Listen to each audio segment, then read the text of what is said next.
It's time for the Emperor's finest golden warriors to take to the battlefield once more. Let's take a look at Codex Adeptus Custodes.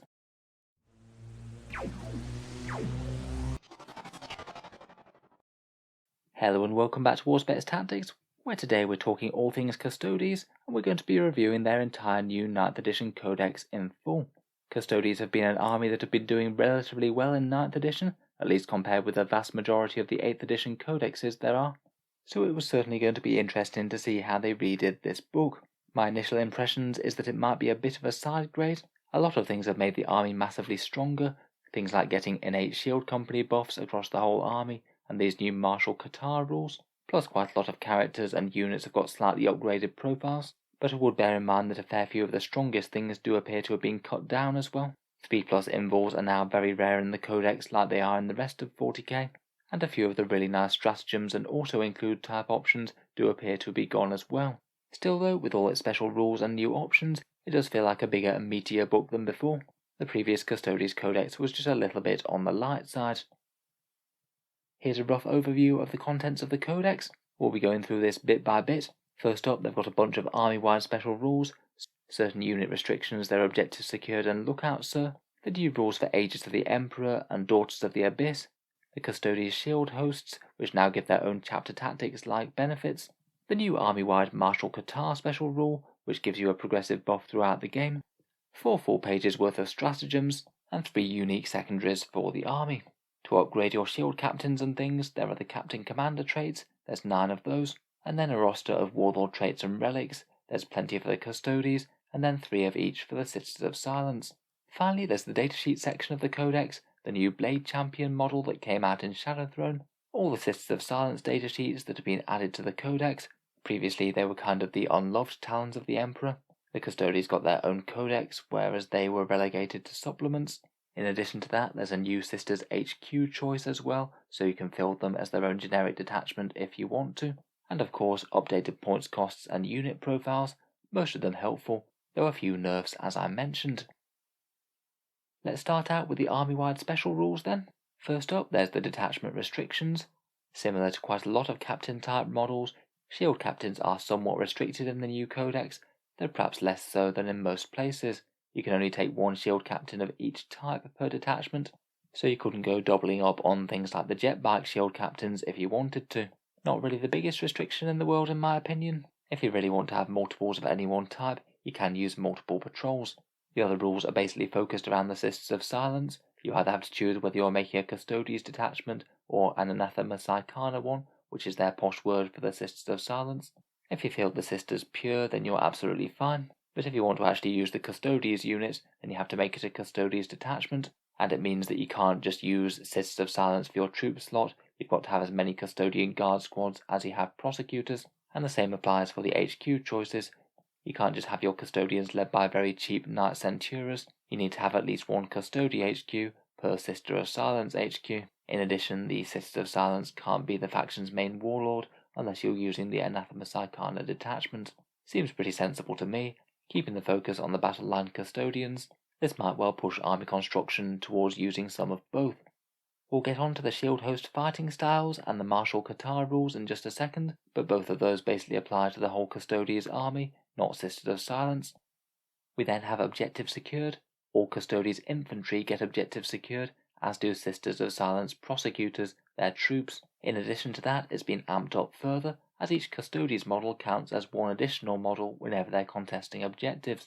So if you had, say, a Custodes shield captain standing on an objective, he'd count as 2 OBSEC models rather than just 1 non-OBSEC one. Objective secured is really handy, of course, for swiping the objectives from your opponent. It does appear that the ability to double up on models looks like it works on non-infantry as well, so it means even things like a Caladius Grav tank that would count as 2 models rather than 1 if it matters. Perhaps the biggest nerf out of this though is that you don't get objective secured on bikes anymore. I'm afraid that it does look like it's a bit of a downgrade to the Virtus Praetors and the Dawn Eagle jet bike shield captain. No more just zipping them over 14 inches, charging and then near guaranteeing you take away the objective even if you don't kill what's on it. Next up, Custodians with their Guardian type role have got a little bit better at protecting their characters. Now when you're determining whether or not a character can be screened by Lookout Sir, each Custodian model counts as 2 models instead. It's a small but helpful difference that means that a 2-man model can prevent a character being shot rather than just a 3-man one. That is quite relevant for Custodes, as a lot of their units tend to operate in threes, so they'll be stopped from doing that whenever they take a casualty. Next up we have the Ages of the Emperor. It's now just basically present on a whole load of Custodes datasheets, and now it just simply confers a 4+ invul save to the Custodian unit and a 6+ save against mortal wounds. It doesn't apply to Sisters of Silence or vehicles, it seems. The invul bit is perhaps a small nerf. It means that you're not getting any more 3+ invul saves from their storm shields, but at least the mortal wound protection does work against non-psychic attacks now. Not a bad thing when there's loads and loads of mortal wounds going around in 9th edition. Still though, I do think that Custodes are more vulnerable than most to getting smited to death. This takes the edge off, but still they're very valuable models with not many wounds for the points. Finally we have the Sisters of Silence generic rule, Daughters of the Abyss. As previously, Sisters of Silence cause -1 to psychic tests within 18 inches, stacking up to a total of -3 if you have that many units. They're immune to any psychic powers, and the rule's got another small fun buff. They get +1 to wound against psykers and demons when they're within 6 inches of their own unit. Perhaps that's the best news for vigilators, the ones that want to be getting into combat. If you do happen to make contact with their most hated foes, they're going to hit extra hard. Overall, that seems like a pretty reasonable list of abilities to me. The double model objectives thing is pretty cool, as is the extra defense for characters, though I'm sure that some Custodes players might be a little bit disheartened by losing 3+ invuls on their storm shields. Still though, the Custodes units in the armies will be getting these extra 2 layers of special rules, the Katars and the Shield Host buffs. The Martial Katar is the pure Adeptus Custodes buff, the one that you get if every unit in your army is Custodes or Anathema Psychana. The Martial Katar is perhaps one of the more complex and fiddly mechanics for these army-wide buffs. To try and put it simply, you have a list of 6 abilities to choose from. You get to pick 3 of them pre-game, after you've seen your opponent's army, and you have to rank them up as a primary, secondary and tertiary Katar, depending on when you want them available in the game. You then move through those primary, secondary and tertiary ones, and each turn when you activate them, you get to either activate their Stance 1 or Stance 2. It's perhaps simpler to see an example of it. Say for example on turn 1 you could activate your primary Katar, and then you'd choose either Stance 1 or Stance 2 to apply that turn. Then maybe on the second turn you could choose to remain in the primary Katar and select the other stance that you hadn't picked already. On turn 3 you're then forced to move on to the secondary Katar. You choose to pick Stance 2 for that, and then on turn 4 you opt to skip the other secondary Katar stance and move on to the tertiary one. I feel like once you get the hang of the mechanic it's pretty intuitive, but it does seem to take a while to explain. In any case, here are the 6 Katars that we have available. As we mentioned, they've each got 2 different stances, and there's a few buffs within the Codex that allow you to activate both of the stances for a Katar at once. First up we have Callistus. This appears to be the fast moving one. Stance 1 is roll an extra d6 and discard 1 when you're advancing, and Stance 2 is shoot as if stationary despite moving or advancing. The extra d6 advancing one is kind of handy, a small movement buff there, but I much prefer the second one of the two.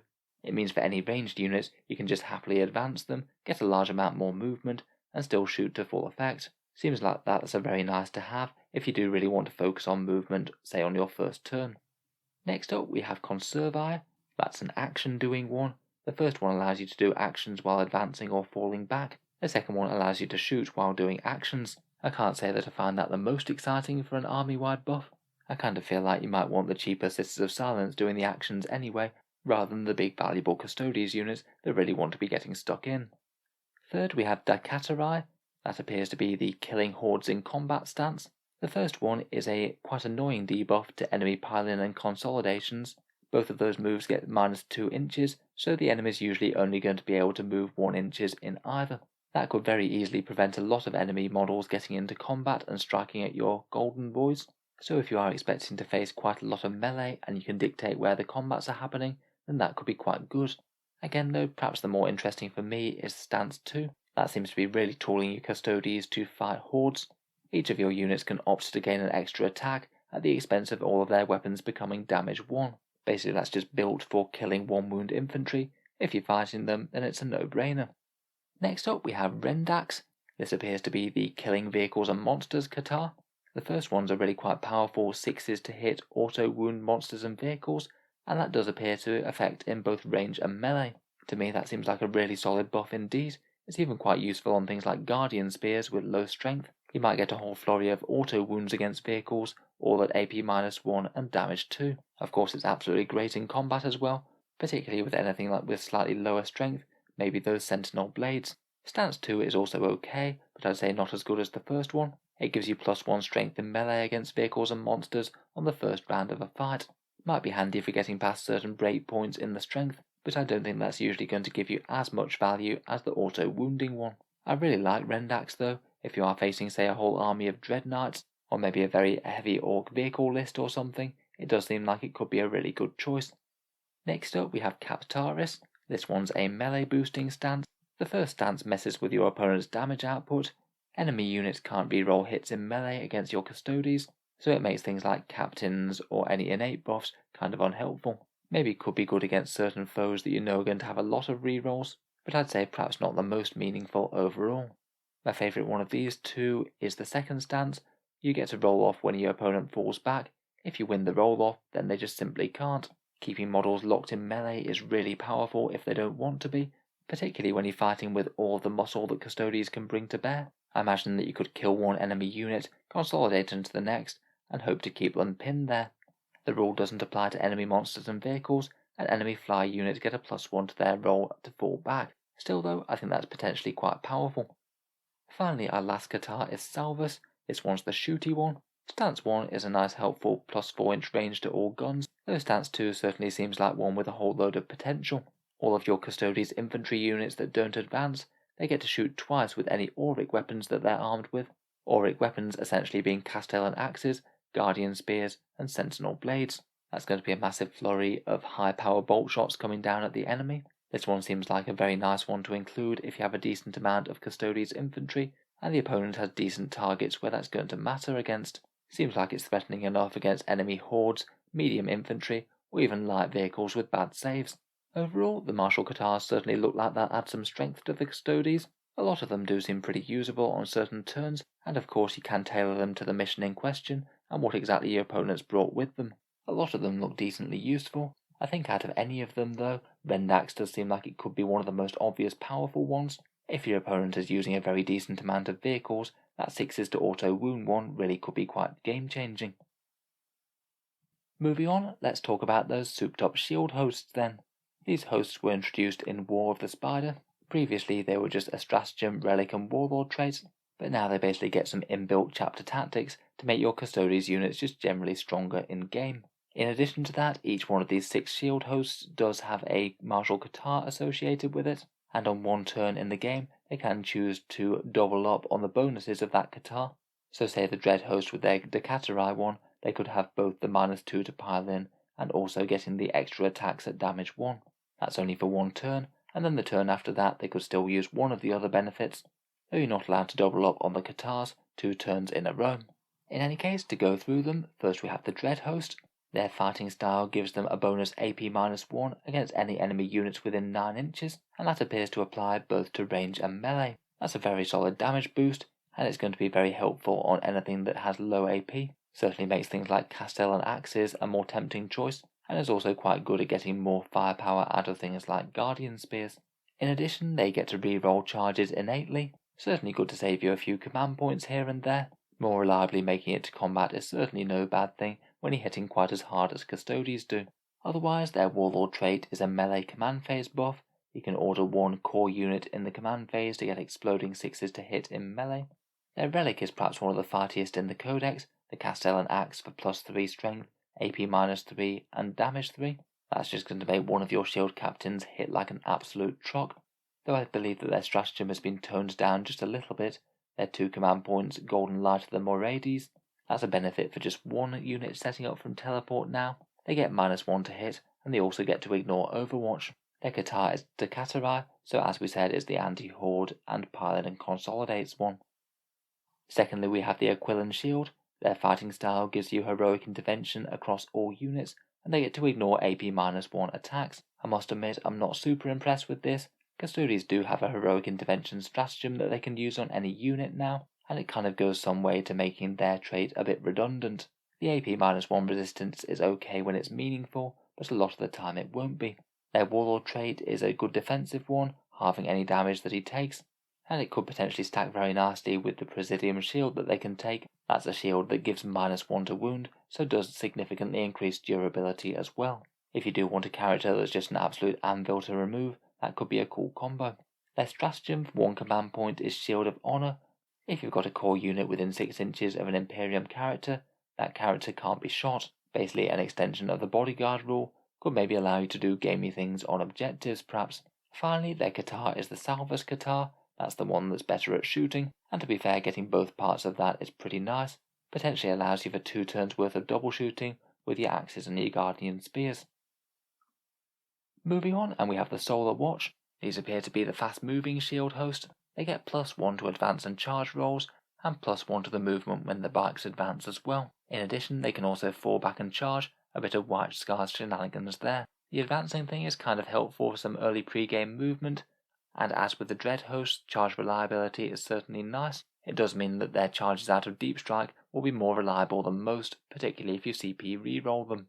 I think their Warlord trait is quite interesting. In the charge phase, you get to nominate 1 friendly infantry unit within 6 inches to be able to advance and charge. That'll massively increase the threat range of things like Custodian Guard or Alaris Terminators.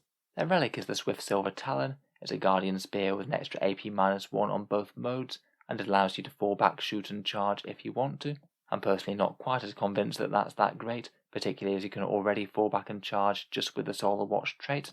And their stratagem is fun but maybe a bit niche. 1 command point for Eagle Strike, kill the enemy Warlord, and their enemy army gets a whole army-wide -1 to combat attrition. The enemy is usually going to be wanting to protect their Warlord somewhat, so I'd say that's a bit opportunistic. Finally, their Katar is Callistus, unsurprisingly the fast-moving one. I guess it could be kind of nice to increase the advance's speed and also be able to advance and shoot. Next up, we have the Emissaries Imperatus. Their fighting style allows them to fight first in combat and ignore negative to hit and wound roll modifiers, both at range and in melee. Fights first is kind of handy, but perhaps is a bit more helpful in ongoing combats, as it often won't change the order of operations if your opponent charges you. I'd say the hit roll modifiers is kind of handy for things like dense cover, though wound roll modifiers don't tend to be all that common throughout 40k at the moment. Their Warlord trait gives you +3 inches to their aura abilities and a 9-inch aura of +1 leadership. I guess the extra aura abilities could be quite nice on those Vexillas. And their relic gives you a 3-inch aura of ignoring movement or charge modifiers, and a kind of fun initial mortal wound strike in close combat. Roll a dice for a 3+, the enemy takes 1 mortal wound, or they take D3 mortal wounds if their leadership is 7 or less. Kind of a weird mix, both maybe just a touch situational as well. I'd say perhaps their stratagem is one of the most interesting reasons to take them. 2 or 3 command points for Into the Darkness. You get to pre-game move with 1 unit, 3 command points if it's got 4 more models in it, and you can only use the stratagem once per game. I think in reality this is just pretty good for getting things like a big unit of Virtus Praetors, or maybe the fast-moving Custodes with the jetpacks.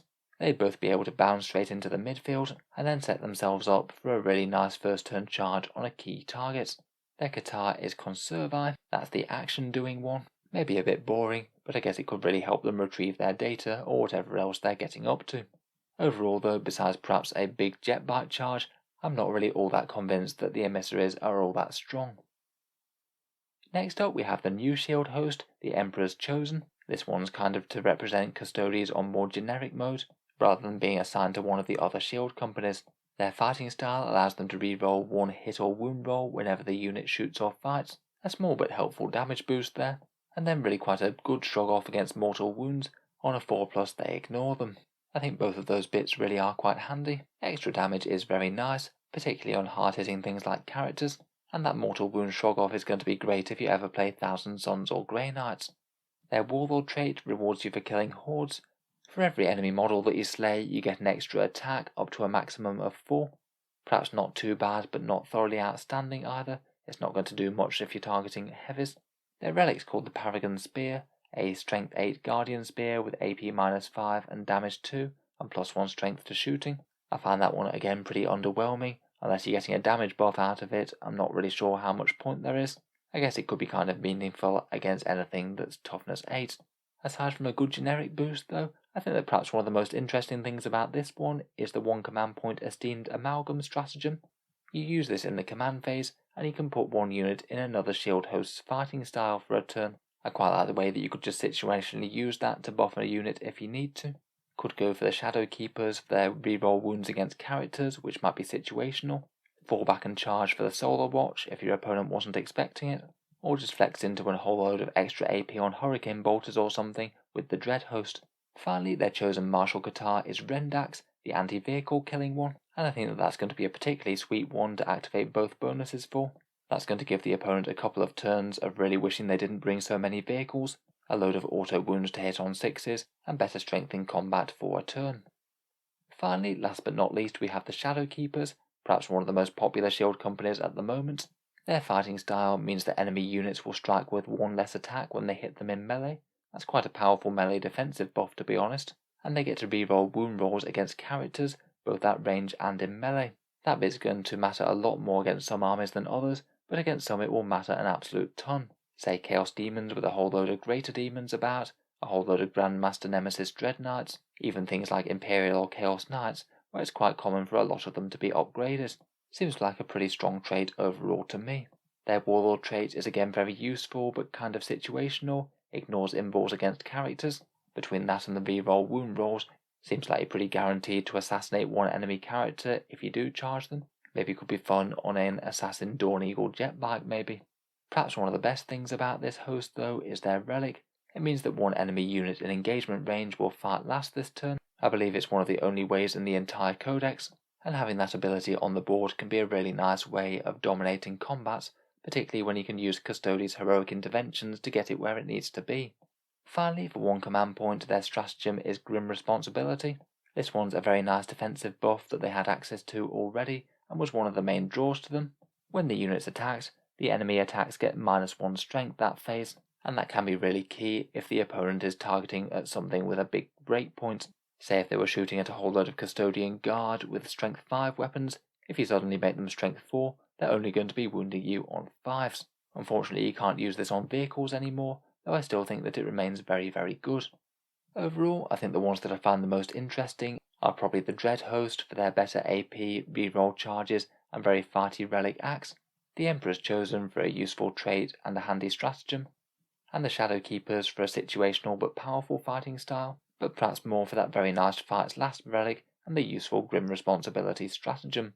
Otherwise, I think the Solar Watch are solid enough, and maybe the Emissaries Imperatus and the Aquilan Shield perhaps aren't quite living up to the rest. Stratagems next then, and as usual this section has undergone a good shake-up in the new Codex. I'm afraid a few fun and fairly useful ones have bitten the dust. The Custodians don't get a 4+ deny the witch up close anymore. That one's moved over to the Sisters of Silence.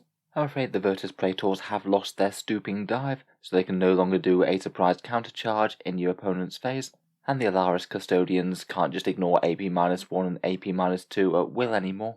That option is completely gone too. Still though, there's a fair bit of interesting and powerful stuff here, so let's take a look through. Arcane Genetic Alchemy is essentially their transhuman physiology stratagem.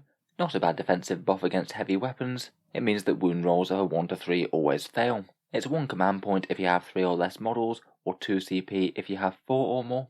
So a slight upgrade on the previous one, where you had to pay 2 CP all the time. Quite a bit better on small squads now. For 1 CP we have Sweeping Advance. This is a biker one that allows them to consolidate an extra 3 inches. They don't have objectives secured now, which does maybe make this a little bit less useful, but still I can think of plenty of times when that could be good. Even without OBSEC, sometimes it might land them an objective, or it might just be able to allow them to tag an enemy unit that really doesn't want to be in combat. For 1 command point we have Presidium Shield Wall. This is one that's usable by a full squad of Custodian Guard, all with shields, and it allows them to be -1 to hit in melee. That's a fairly decent buff. Say if your opponent's hitting you on a 3+, you're usually adding around about an extra 33% to your survivability. Might be enough to save the life of a Custodes if it's important. For 1 command point we have Death Mark. This one's a twist on the Vigilator's stratagem. Previously they just had 1 command point to +1 to wound. Now this stratagem allows you to select a unit pre-game, and all Vigilators on the board, the ones with the great swords, they'll get to re-roll hits against that unit. It looks like you could death mark multiple units if you really want to. This seems to be a decent one if you are running multiple units of Vigilators. If you're just running one, I'm not sure how good it's going to be, unless you can absolutely guarantee that they're going to get into that target. For 1 command point, we have Avenge the Fallen. This one's a pop-up melee buff for a depleted Custodes unit. If the unit's lost any casualties, then the rest of the models get +1 attack. If they're less than half strength, they get +2 attacks instead. Seems potentially pretty useful for 1 CP. Could often be worth it if you get something like 4 or 5 attacks extra on an enemy target. For 1 or 2 command points, we have Slayers of Nightmares. This is +1 to wound against higher toughness units in melee. And like quite a lot of stratagems here, it costs 2 CP if you have 4 or more models in the unit.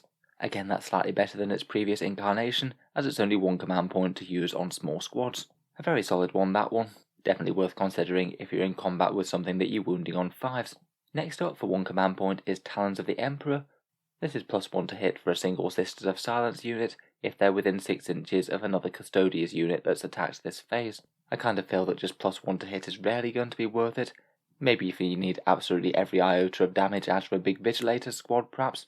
Of course this one's going to do nothing for those Witchseeker Flamers, which already hit automatically. For 1 CP we have Purgation Sweep. This one is one that the Witchseekers can use if you need extra damage, and it simply gives you +1 strength to those Sisters of Silence Flamers. Again, going to be far more valuable on big squads if you're running them, but still, if strength 5 makes the difference between wounding on 4s or wounding on 3s, then it could buy you an extra few casualties. For 2 command points we have Vigil Unending.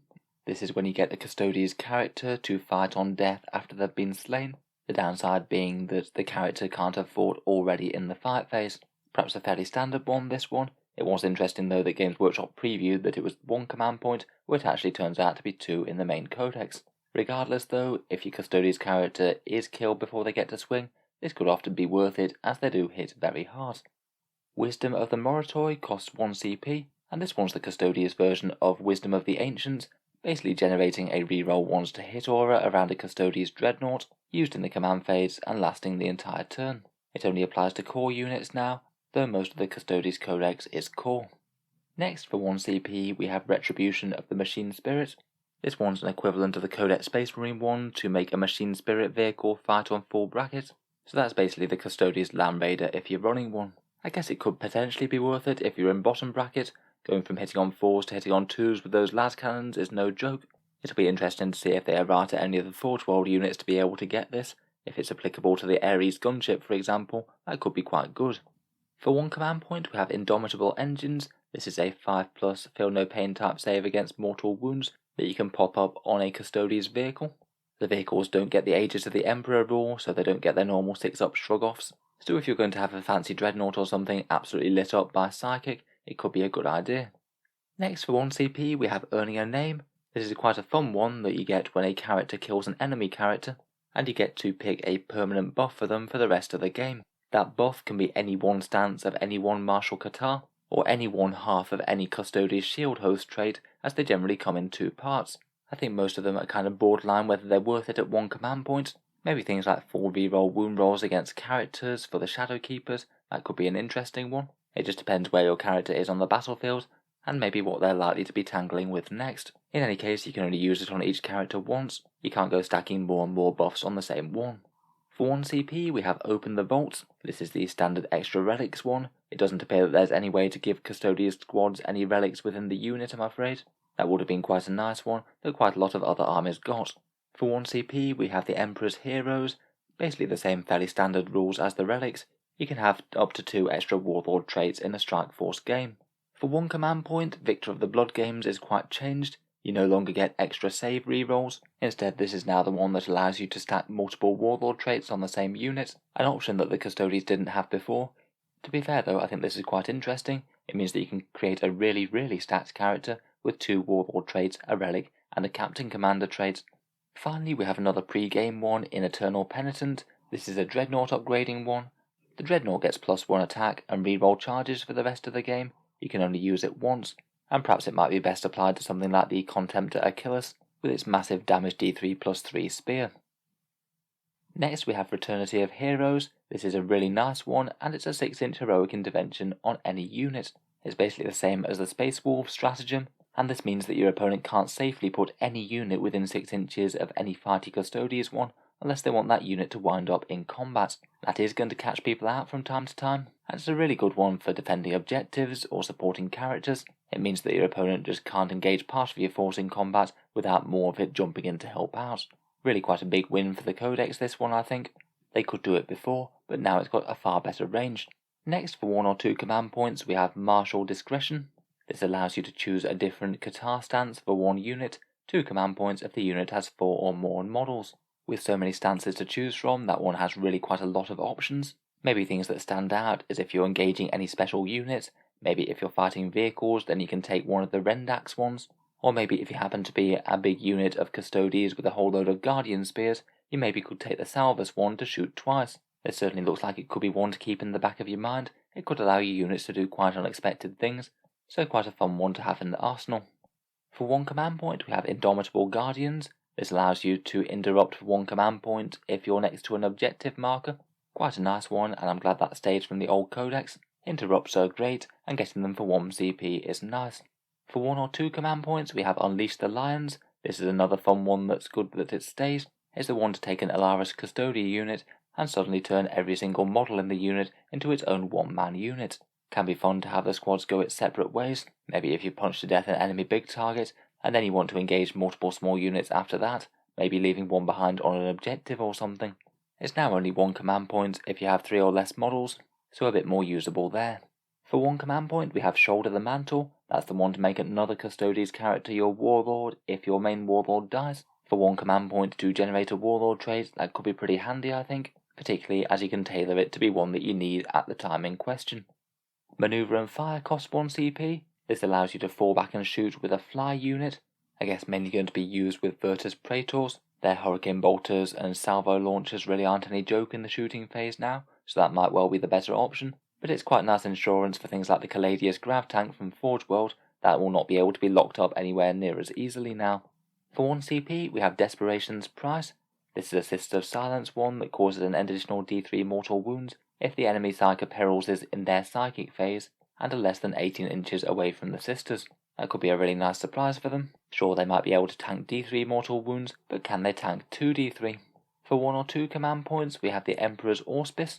This one's the return of a nice defensive stratagem, and you basically get to apply it to 1 Custodes unit, against which the enemy can't re-roll any hit rolls, wound rolls, or damage results against that target. Against certain combos, that's going to be really annoying, whether that's Sister's Repentia being able to re-roll hits in the fight phase, or Space Marine Lightning Claws getting to re-roll the wound roll innately. You get to use it whenever you're chosen as the target of an attack, so it could be a really nasty way to surprise the opponent, making all their re-rolls come to nothing. For 1 command point, we have From Golden Light. This allows you to deep strike an infantry biker or dreadnought unit, pretty similar to how it was before. For 1 CP, we have Empiric Severance. This is the 4+ Deny Psychic Power stratagem. It's within 18 inches of a Sisters of Silence unit, and it just gives them 1 extra layer of psychic defense.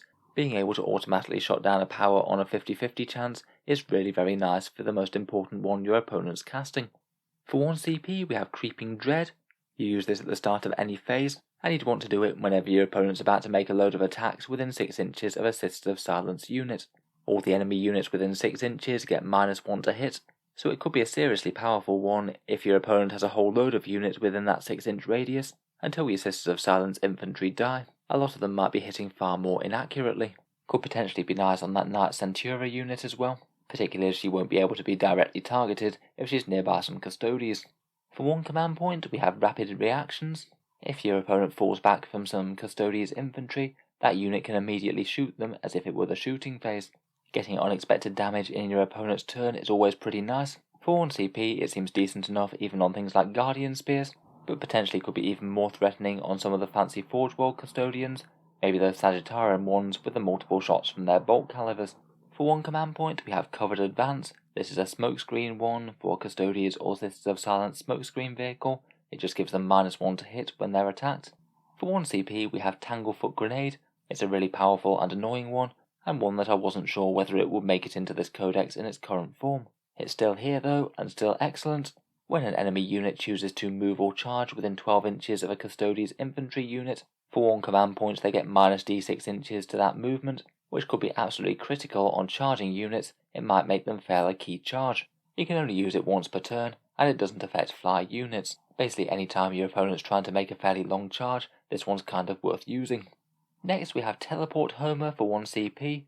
This one's been toned down a bit compared with previously, but it basically allows one of your Terminator units to teleport to within 3 inches of a Vexilla, but they must be outside 9 inches of enemy models now. You can't use it any longer to deliver a whole load of units really quite close into the enemy lines. I still think it's useful. Getting a redeploy out of things like Alara's Custodians is pretty nice. Certainly could be an option if you're thinking about falling back with a unit of them anyway, but not quite as crazily powerful as it was before. Finally, we have the Psych Out Grenade stratagem. It was a datasheet option on the Sisters of Silence, now it's a 1 command point ability, and on a 2+, it causes Perils of the Warp on a Psyker within 6 inches. Not spectacular damage output, to be honest. I guess it could be good if it actually finishes off a powerful character or something. If you manage to make a Psyker goes up with a Perils explosion, hopefully that could throw around quite a lot of mortal wounds into the enemy army. So overall, I think there's still a fair few interesting options out of the stratagems. I feel like there's perhaps fewer complete standout ones than there were previously. Most of them seem fairly well balanced for how much they cost. It's quite cool to have several different options for things like durability stratagems, whether it's the transhuman rule, the Emperor's Auspice, or that -1 to hit for shield custodians. Using a different Qatar stance could be kind of handy.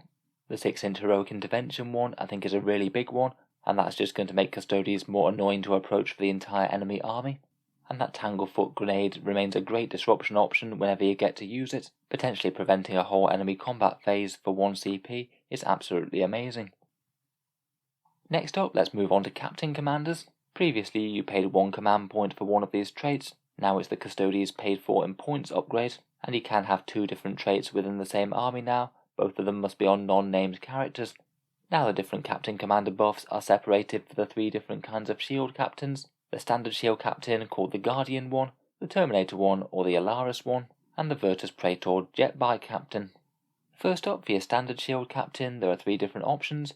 The first one being Master of Stances for 25 points. This allows you to nominate 1 core unit within 6 inches to get both benefits of the martial Qatar stances that are currently active. I guess there are a fair few that would be handy to double up on, but for 25 points this does seem quite a lot. Particularly with your shield company, you will be able to double up on 1 important one once per game anyway. I guess it might be best used if you had a very specific plan for a unit. Say you deliberately took a max unit with loads of Guardian Spears and you want to get 2 turns out of that Salvus Qatar with the double shooting. Still though, for 25 points it does seem like a bit of a luxury. Swift as the Eagle costs 15 points. This is advance and charge just for the captain himself. A little bit hefty at 15 points I think, but if you do have a very stacked shield captain, then this does genuinely give him quite a big boost to his threat range. Certainly could be worse. On average it means he'll typically make charges against units that are 17 inches away, rather than the more average 13 that he'd get otherwise. Lastly for him we have Inspirational Exemplar, a 15-point upgrade to add 3 inches to his reroll 1s to hit aura. Again, this doesn't really seem too bad for the points cost. It does mean that you could have that buff going off across quite a lot more of your army without having to worry about positioning quite as much. For the Alaris shield captain, the first one is Unstoppable Destroyer. This one's very cheap at just 10 points. It gives you 4-inch pile-ins and consolidations, and he can move in any direction when he does those, but he must remain in engagement range of an enemy unit. The extra movement and flexibility is quite good for this. It could mean he could easily vault himself round an enemy unit as he moves and fights, and as he does have Auspex, if he could park himself on an objective, then that could be a big deal. He could also potentially use it to charge one enemy unit, hit them very hard, and then use this consolidate movement to go into a much weaker one, so that when your opponent has the chance to strike back, they'll be hitting back with the weak one, not the strong one. As it's really quite cheap, I think this could actually be fairly good fun. Next up we have Defiant to the Last. This one's 15 points. They get +1 attack if the shield captain's wounded, or +2 attacks if they're less than half health. I think I'm a little bit unsold on this one. I think gambling on your shield captain being injured but not destroyed is a little bit brave. It just feels a bit situational, and not the biggest buff in the world if it does go off. Finally though, Bane of Abominations I think is quite interesting. It's 15 points, and again it does only apply against certain units, but you get +1 to wound against vehicles, monsters or characters. Although that's not against everything, that is a decent set of targets there, but that is a pretty meaningful boost to his damage when he does engage those foes. Finally, for the Virtus Praetor shield captain, we have the Fierce Conqueror trait. That one's 15 points, and he gets +2 attacks if he's got 6 or more enemy models within 2 inches of him. A fairly nice buff if you can get it, though again just feels annoyingly situational. I think there's going to be some cases where you have units of 6 or more enemies, but you might not even be able to fit them all within that 2-inch radius. When it goes off it will be great, but I'm not sure I'd see myself paying for the points for this. compared with the tip of the spear. The next one is Ceaseless Hunter, 20 points for fallback and charge. That's certainly not nothing with a great big 14-inch movement range, but again that does seem very expensive for that ability, and one that doesn't give you any other direct damage. I think my favourite for the Virtus Shield Captain is the tip of the spear one for 15 points. Whenever he makes a charge or heroic intervention move, he gets to reroll ones to hit and wounds. That's a really nice boost, usually going to equate to a 35% or more damage increase, and it does work just fine with his Interceptor Lance, as that's gone to +1 to wound now, not reroll wounds. Overall, I'd say there's quite a few interesting ones here. Personally, I think that tip of the spear one is probably my favourite out of any of them. Master of the Stances is probably the most interesting buffing one, though Inspirational Exemplar for the extra auras could just be generally handy. For the Alaris ones, I think I'll be thinking about either Unstoppable Destroyer or Bane of Abominations. Moving on to other ways to soup up your commanders, we have the Warlord Traits. The Custodes get 6 of these, and the Sisters of Silence get 3. First we have Master of Martial Strategy, a 5+ chance to refund a command point every time you use a stratagem, and interestingly once per game you can choose to change up the order of your active katars. I think this is only ever going to be meaningful to swap the second and third katars round, but I guess if you do realise you've messed up, that could be an interesting way to change up strategy. Next we have Champion of the Imperium, 6-inch heroic interventions, and gets to reroll hits in combat, usually just rerolling 1s as they'll typically be hitting on 2s. Not terrible, though perhaps not outstanding I'd say. Superior Creation, the defensive one, is here and it's still very good. It grants you a 5+ feel no pain type save, usually going to be giving you an extra 50% durability, and I still think that this one's going to be very popular indeed, particularly as most of the Shield Captain's wounds characteristics have gone up. The Jetbike one gives you a big 9 wounds now, so that's going to be a lot of Custodes to chew through with this. Next we have Impregnable Mind. This gives you a single Deny the Witch with a +1 to the roll, and interestingly counting as an extra 2 models on objectives, maybe quite a nice one for any of the infantry shield captains that have OBSEC. In addition to their regular special rules, that'll mean that they'll be counting as 4 models as OBSEC, which is kind of fun. Next we have Radiant Mantle, a -1 to hit, directly inferior to the Superior Creation one I think. I guess you could potentially stack 2 of them with Victor of the Blood games. And finally we have Peerless Warrior, wound rolls of 6 cause 1 mortal wound, and saving throws can't be re-rolled from this Warlord's attacks. I do quite like that one to be honest. You're only going to average something like 1 extra mortal wound per round of attacks there, but preventing your opponent from re-rolling a key failed save could be a big deal. Overall, I'd say that the Custodes ones are good but not outstanding. I think some of the more interesting Warlord traits actually come from the shield hosts. I think Superior Creation will probably still be my go-to, though Master of Martial Strategy seems decent to have on the board, mainly for the command point farming.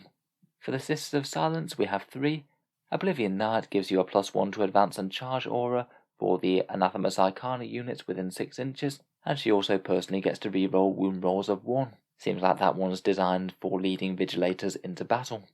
Silent Judge gives you a 3-inch aura of -1 combat attrition, and also the model gains OBSEC, and Mistress of Persecution gives you a 6-inch aura of ignoring light or heavy cover for Sisters of Silence, and also the units within that aura range also add 3-inch range to their guns. The Prosecutor's bolters aren't particularly strong, so I guess that's meant for use with Witch Seekers. I guess they will enjoy the extra range. I'd say perhaps strongest out of them might be Oblivion Knight alongside Vigilators, though I think I might just be tempted to run a Sisters of Silence model without a Warlord trait. I'm not entirely convinced that these are worth 1 CP. Next up we have the Relics, a fair few for the Custodes themselves, and then 3 different ones for the Sisters of Silence. On the Custodes side we first have the Eagle's Eye. This is an infantry only one now. It gives you +1 wound, and for 1 phase in the game you can activate it to get a 3+ invul for that phase when this model is attacked. Certainly a decent downgrade compared with what it was previously. It used to give you a 3+ invul all game long. Not terrible as a durability relic. Being able to get a 3+ invul when you need it most is going to be important, though certainly nowhere near as much of an auto pig as it was before. It's a similar story for the Auric Aquillas as well. No more 3+ invuls on your great big jetbike. This one is now just a movement boosting thing. It gets you to reroll charges for the jetbike, or gives you +1 if you could do already for whatever reason, and it gives you a fun option to double its move characteristic at the expense of shooting or charging that turn. I guess that could be pretty handy if you do need to jump onto objective a really long way away, and that could have been pretty crazy and annoying if the jetbike still had OBSEC, but of course they don't now. Next up we have Gatekeeper, an abnormally shooty Guardian Spear that's strength 5, AP -2 and damage 2. It's rapid fire 2 rather than rapid fire 1, and it also happens to auto hit its target, so no more rolling ones for that. As a shooting weapon goes, I don't think it's too bad. If you are getting to fire with this multiple phases in a row, it is going to leave a mark, particularly if you can happen to get it within 12-inch range for 4 shots. The Veiled Blade is +1 strength, AP -4 and damage 2, and gives you +2 attacks. Basically a Relic Sentinel blade that you'd be taking on the standard shield captain. That is a decent way of making him fightier. He'd now be up to 8 attacks at base, and hopefully you could make him even more threatening with a Warlord trait or 2. Obliteratum is a Relic Ballistus grenade launcher for the Alarus captain. It's 18 inches, assault 1, strength 10, AP -4 and damage D3+3 because it happens to shoot antimatter grenades apparently. Again, as shooting relics go, this one is really quite a cool one. Just having the potential to punch through a massive damage D3+3 shot is really cool. If you look out, you could shoot characters dead in a single shot here, or just stack a whole load of wounds on a vehicle. Next we have Fulminaris Aggressor. This one's an aura ability, and it gives you ignores cover on core and character units within 6 inches. It's going to be most relevant on any extra shooty Custodes units, which I think even if they do update the Forge World Imperial Armor Compendium, is unlikely to apply to things like the Caladius or the Telemon. I guess it could be handy enough if you did want to try and make Mass Guardian Spears work, would remove another obstacle to them doing damage if you were trying to use multiple turns of Salvus. Next up, and one of the best relics on the list, we have the Praetorian Plate. This gives you a +1 toughness to your Terminator captain, and once per game in the Heroic Intervention step, they can teleport to within 3 inches another friendly unit, provided he also gets into engagement range of an enemy unit. That enemy unit doesn't even need to be in combat itself originally, so you could surprise them with a surprise shield captain jumping up on them, or it could just add an extra bunch of weight to a combat that your opponent wasn't expecting. Sure, they might be able to deal with a few Custodians, but can they still deal with them, plus a very tough and fighty Terminator captain as well? Seems like a really solid one, that, and that's actually a big draw to taking the Terminator version of the captain as opposed to the standard one. Next we have the Castellan's Mark, another relic that I think is going to be really worth it. It allows you to redeploy any 2 shield host units, and you can opt to put them in strategic reserve instead. Pretty much always a strong option when that one comes out. It helps you outdeploy your opponents. If you've got a unit that was exposed, you might be able to hide them if they go first, and if you're going first, then it allows you to put your units as a maximal threat as they possibly can be to get them stomping towards the midfield objectives. Finally, we have Wrath Angelus. This one's basically buying in an orbital strike for a Vexillus model. Their standard calling down some wrath from the heavens. You nominate a point on the battlefield, the enemy has a turn to get out the way, because next turn a whole load of mortal wounds are coming down on that point. Within 6 inches, anything that rolls a 2 to 5 on the d6 result gets d3 mortal wounds, anything that rolls 6 gets d6, it's -1 to character models, and +1 if you're less than 3 inches of the centre. That seems like a really annoying area denial play. Throw that down at a point where your opponent is most likely to want to move most of their army, then they have to make the difficult choice between taking loads of mortal wounds or having to skirt around really quite a large area, a big 12-inch across bubble. Usually those mechanics are quite expensive when you have to pay command points for them, but just getting it for the price of a relic I think is actually quite interesting, and I could easily see people taking this if they are bringing a Vexilla along. For the Custodes relics, I think my favourites are the Praetorian Plate for that jumping around the battlefield, the Castellan's Mark for that very nice redeploy, and I do quite like that Orbital Bombardment one. Otherwise, just for pure melee might, that Veiled Blade might be quite a good one on the standard shield captain. It is kind of a surprise maybe not to see more relics that just directly make captains tougher or fightier. Finally, for Sisters of Silence, there are 3 different relics. The first one is the Raptor Blade, basically a strength +1 and an extra AP -1 on a Great Blade. For me, that's generally not going to be enough to make it worth it as a relic. More interesting perhaps is the Excruciatus Flamer. That actually makes the Knight Centura's Flamer weapon kind of interesting. A 12-inch auto-hitting attack, it gets an automatic 6 shots, and it's strength 6, AP -3 and damage 1. Damage 1 is still going to mean that it's underwhelming against most multi-wound infantry, but say if you're playing against Sisters of Battle or Drakari with Incubi, that's going to do some pretty spectacular damage. Finally, we have a surprisingly good defensive buff in the Void Sheen Cloak. It gets her a 4+ invul save from her usual 5+, and it's also -1 to hit and wound the bearer. If you just want to keep your Knight Centura alive, then that one actually seems pretty good. For me, out of these, I'd be tempted by either the Flamer or this.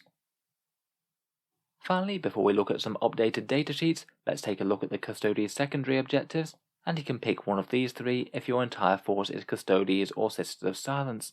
Might of Terror is a no mercy no respite one, where you get 4 victory points if you've killed an enemy unit in your turn, and there's no Custodes or Sisters of Silence units destroyed. I feel like this one isn't really very good at most standard 2000 point games, though it might be a bit more useful at lower points cost games, ones where there aren't quite as many units on the board. At bigger games it just seems kind of hard to achieve consistently, unless you really are using just a few absolutely enormous units, or you happen to have basically already won the game, in which case the secondary objective maybe isn't the most important. Next up we have Stand Vigil, which is a battlefield supremacy one. This one gives you 3 victory points at the end of the battle round if you control more objective markers that aren't in either player's deployment zone compared with your opponent's. I think as Custodes play, they're often just going to want to be stomping into the midfield and taking those points anyway with their mass obsec, and this does kind of reward you for doing so. Perhaps the main niggle is that it happens at the end of the battle round rather than the end of the turn, so if you happen to be going first, your opponent does have the option to try and sweep you off those objectives and stop this secondary from happening. For that reason, I'm really not sure how well it's going to compete with Stranglehold. Stranglehold kind of rewards you for doing the same thing, but it's the end of the turn, so it just seems far easier to achieve for me.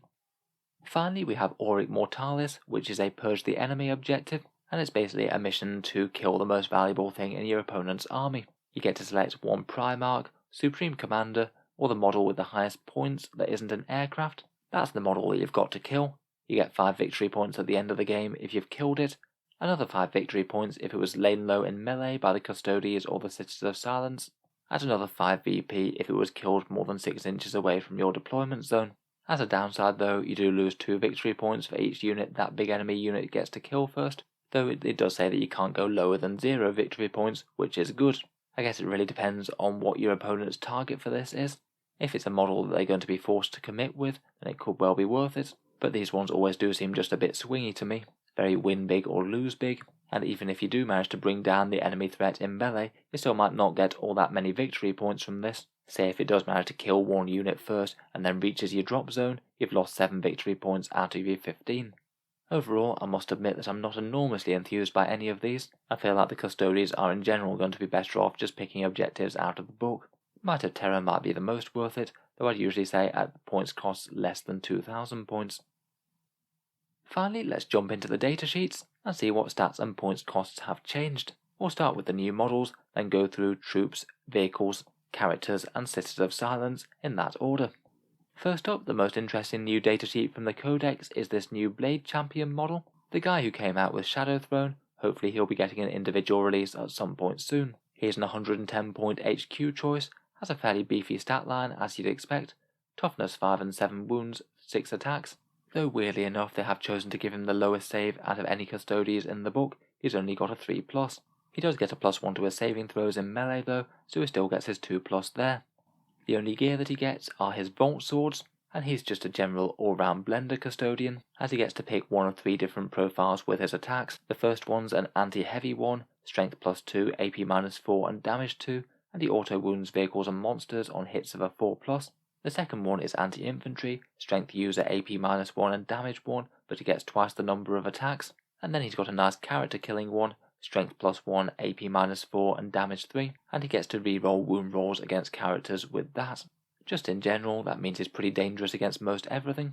He'll kill around about 6 dead guardsmen, 3 or 4 standard space marines, 6 wounds to a space marine captain on average, so should give a good chance of killing him, or 8 wounds to a toughness 7 vehicle without any invuls or -1 damage. Overall, I think he's a pretty decent pick, could easily compete with the shield captains. They're very similar points cost, so it kind of depends whether you want the extra durability of the shield captain, and how much you value that reroll ones to hit bubble compared with just more massive melee. Finally, he does have a few very helpful champion style special rules. Hit rolls in melee of 1 to 3 always fail against him, so he is extra tough in melee with that and the +1 save. He always gets a 6-inch heroic intervention, and he has the always fights first rule in combination with that, which is a very good combo for the two. And finally, if he does make it to combat, he does give out 1 small buff. If you want to charge with other shield host units against that unit, then they get a +1 to their charge rolls. Seems solid enough. Definitely looks like a nasty threat that you could have lurking within the ranks to jump in and take an enemy down in style. The other main new datasheet is the Knight Centura. She's a new generic HQ choice for the Sisters of Silence, so they've now got a generic option to lead them into battle in their own detachment. I'm afraid she doesn't have her own new model at all, she's just using one of the Sergeant style models from the Sisters of Silence kit.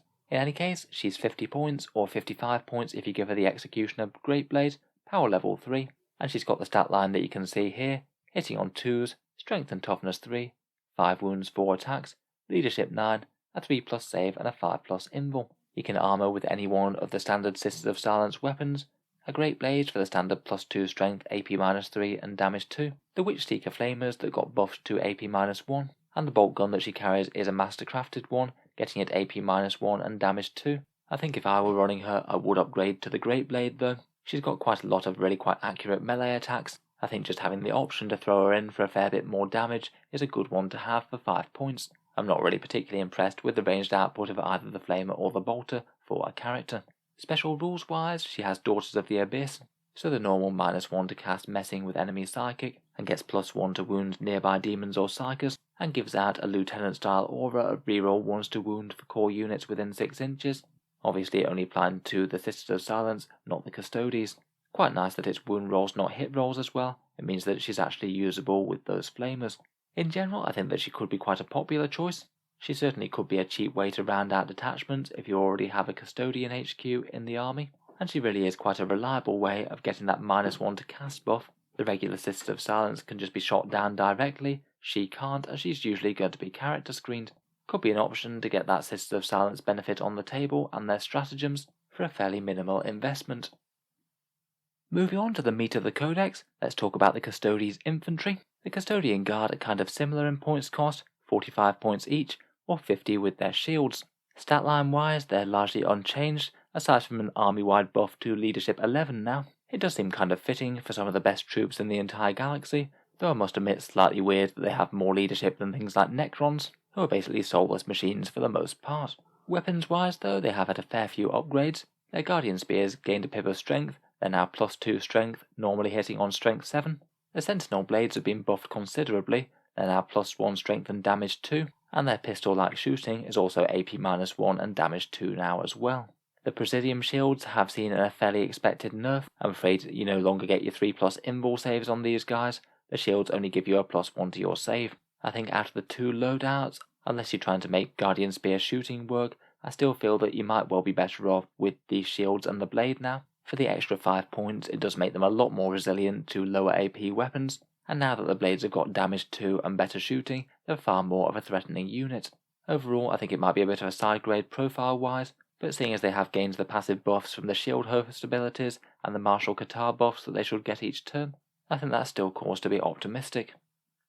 In the elite section, the Custodian Wardens are unchanged at 50 points, the axes remain basically the same at strength +3, AP -2 and damage 2. Following the trend for most of 40k, virtually anything that became damage D3 is now damage 2, which I must admit in the days of -1 damage is probably a small nerf. They still can't take shields, they still remain their 6+ feel no pain type rule, and they have got an additional bodyguard special rule. If characters are within 3 inches of them, then the opponent can't shoot them whatsoever, even with sniper weapons. Finally, we have the Alarus Terminator Custodians. They're 65 points now, down from 70, so really quite a decent boost there. And in addition to that, you don't have to pay any more for their Castellan axes now, they are just free, just like the Custodian Wardens. Their Ballistus Grenade launchers have got slightly amped up as well. They're 18-inch range now and Assault D3, Strength 5, AP -3 and Damage 1, so a bit of extra range and a little bit more hard hitting. They still have their free Deep Strike and the Slayers of Tyrants rule, though they did lose access to that Ignores AP -1 and AP -2 stratagem, so it does mean that they're not quite as ridiculously tanky against that kind of fire. Overall though, I think that this is a really positive change for these guys, a pretty significant points cut and amped up grenade shooting. Before I forget, the Alarus also did get a small change to their unit size. I'm afraid no more absolutely enormous units of these. They're now interestingly able to be taken in units of 1 to 6 models. Kind of fun that you can just have random individual deep striking Custodian heroes if you want to. Could be a fun little nuisance threat to clear out some enemy backfield units with some quality melee, or maybe do certain actions.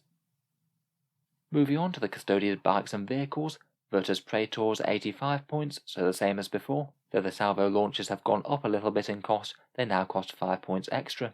Like the Alarus, their unit size is capped a bit, they're only in units of 3 to 6 now, and each biker did get a small defensive boost, they're now 5 wounds rather than 4. The salvo launcher has become a lot more threatening and scary, They've just flat lost any sort of dual fire mode, I'm afraid, but what they do get is a pretty lethal single shot at heavy 1, strength 8, AP -4, and a big damage D3 +3. A broadside from a few of those hitting on 2s is really going to chew through enemy armor. It's really not too bad a damage profile on a unit that's really quite fast and also very hard hitting in melee as well. Speaking of which, the Interceptor Lance has gone up to strength 7, AP -3 and damage 2, and rather than giving you reroll wounds on the charge anymore, it now gives you +1 to wound instead. I believe this shakes out as slightly better damage against toughness 6 and 7, though perhaps slightly worse against the other targets. Not really too big a deal though, and it is kind of handy for certain shield hosts and things. It means that anything where you get to reroll a wound roll is still applicable to these guys, whereas before they wouldn't really care. Finally, the bikes are a core unit, so that does open up a lot more synergies in the Codex, but they have lost OBSEC in this book, so they won't be pinching objectives quite as easily. Otherwise, for vehicles in the Codex there aren't that many, most of them are locked to Forge World. The Venerable Contemptor Dreadnought is 155 points, so the same as before, though arguably I would say that he's a little bit stronger. He's lost a wound, going down to 9 wounds, but no longer suffers a degrading profile. He is a core unit, and he gains the -1 damage rule from Duty Eternal. In addition, he's also gained an extra attack all the way up to 5 attacks, so just all round this guy is convincingly more threatening. With a multi-melter, he really doesn't seem like too bad a choice. I still think he's going to face stiff competition from the Forge World Dreadnoughts though. I'd certainly be very tempted by that Contemptor Achilles with the massive D3 +3 damage combat weapon. Finally, last and very much least for the Custodes vehicles is the Venerable Landvader. I believe that one's gone up very slightly to 285 points from 280. It wasn't really used before, and it hasn't really got any better now. Sadly, this guy still seems to be in the running for one of the weakest datasheets in the Codex. Moving on to characters, and Trajan Valoris is hench. Games Workshop seem to love making their faction leaders into absolute demigods of war these days, and Mr. Valoris seems no exception. He's dropped down to 170 points from 190 points, while getting massively better in my opinion. Defense-wise, it's maybe a bit of a wash. He is up to 8 wounds from 7, and he's gained the massive defensive buff of a 5+ feel no pain, but he has lost his 3+ invul save, so those kind of balance out somewhat, I think. Still though, just with those sheer amount of wounds and the feel no pain, he's going to take a ridiculous amount of stuff to bring him down. His melee's got nicely boosted. He gets 6 attacks at strength 10, AP -3 and damage 3, and with one of his Warlord traits he gets to reroll hit rolls as well, so he should be very easily carving through a tank character or monster every turn. In addition, he gets that Master of Strategy command point farming trait, gives you 1 command point at the start of the game, and he still has his Moment Shackle special rule, a once per game buff that's changed a bit. He gets to pick one of these 3 different powerful abilities. The first one just plain up allowing him to fight again at the end of the fight phase. That's absolutely mad powerful with the crazy melee damage he has. He can try and save his own life with 1 failed save becoming damage 0 automatically, or he can choose a free combat interrupt, getting to strike in melee after an opposing unit has fought. I can certainly see Trajan Valoris being at the heart of plenty of Custodes armies. He looks spectacular value for the points, and he does have the generic shield host keyword, meaning that he can join any shield host that he wants to. His buffs are basically unchanged as well, reroll 1s to hit and wound for core units. Otherwise, we have the other 3 flavours of Shield Captain. The standard one's up to 110 points from 100, but gains +1 wound to 7 wounds, +1 attacks to 6, a small buff to the Guardian Spear with +1 strength, and a small nerf to his shield, no longer giving him a 3+ invul save. Otherwise, not too much more to say. Still certainly looks solid enough, though in general the Shield Captains will be missing their permanent 3+ invul saves that they could get via Relics. Incidentally, all of these guys can still take Misericordias. It does cost them 5 points each now though. Next up we have the Alarus Captain, who's gone up to 125 points, up from 110. He's gained +1 wound to 8, +1 attack to 6, and he has the Teleport Homer keyword. That's the one that can allow him to jump to a Vexilla Teleport Homer if he wants to. And finally we have the Shield Captain on Dawn Eagle Jetbike. That's 170 points now, down from 175. Has seen some stat line boosts in +2 wounds to 9 wounds and +1 attack to 6. The Salvo Launcher also costs an extra 5 points and gains that boosted damage D3 +3 profile if you take it. The Interceptor Lance has changed the same as the regular Virtus Praetors, and now he's no longer OBSEC and can't gain a 3+ invul save. Overall though, he's still a very fast and scary threat, maybe no longer the OBSEC unkillable monster of death that he was before, but I still think a very efficient unit indeed, and as I mentioned, I do really like that reroll 1s to hit and wound on the charge trait he can get. I feel like we will see him being used with that. For the other characters, we also have Valerian and Alea. They're the Custodes and Sisters of Silence special character pair. They previously shared a datasheet, but now they've been split up so you can field them individually. Valerian's 140 points, he's a 7 wounds and 6 attack shield captain, gets a guardian spear called Gnosis that's AP-4, and has a couple of other helpful special buffs. The golden laurels have been upgraded, allowing you to reroll 1 hit, wound or save per battle round. In particular, the saves could be quite nice there. And also he gets permanent transhuman physiology. Wound rolls of 1 to 3 will always fail when hurting him. Those 2 buffs are kind of handy. I'm not 100% sure how well he'll compete with standard shield captains though. It depends whether or not the rerolls and the toughness boost are worth it for an extra 30 points. Again, he can be taken in any shield host. Alea is a Knight Centura now. She's a 75 point special character version of the model. She gets 5 wounds and 5 attacks, hits with Somnus, a strength 6 Executioner Great Blade and Misericordia. She fights first in melee, and if she gets killed before she gets to fight in death as well. Like the regular Knight Centura, she also gives the Sisters of Silence reroll wound rolls of 1 within 6 inches. Again, I'll be weighing her up against the standard Sisters HQ, are 20 points worth the fights and death thing, and an extra pip of strength and an extra attack. I think I might be a bit more tempted just to keep the generic version. I feel like her benefits are just slightly marginal. Finally for characters we have the Vexillus Praetors. These remain in the elite slot, and both of them are unchanged in points, 105 points and 115. The standard Vexillus Banner Bearer is +1 wounds to 6 wounds, and gets quite a handy buff getting to choose his gear free besides the Misericordia. Previously, I believe he had to pay an extra few points if he wanted to take a Guardian Spear or something. Overall, I think that his standards have been slightly improved. In particular, the Vexilla Defensor looks very interesting indeed. That now grants an aura of light cover to nearby core or character Custodes. That's something that they didn't have access to in the previous book, and looks like it would combo really well with those Presidium shields. You could essentially have a phalanx of Custodians marching up under an effective 0+ save. AP-1 and AP-2 would still be saved on a 2+, and even AP-3 weapons you get a 3+ save against from shooting. The Vexor Imperius gives you a +1 attack aura, and the Vexor Magnifica is now tweaked slightly to give dense cover. You won't be able to use that on some of the bigger grav tanks anymore though, as it's only core and characters. Overall though, still seems pretty solid to me. I think it could be a very reasonable choice for escorting a push towards a midfield objective, and he still fights fairly decently in combat as well. He is still a Custodian with a decent combat weapon and 4 attacks. The Terminator Vexilla isn't really changed all that much. Again, he gets +1 wounds to 7 wounds, and he can only take each type of Vexilla standard once, regardless of where they are in your army.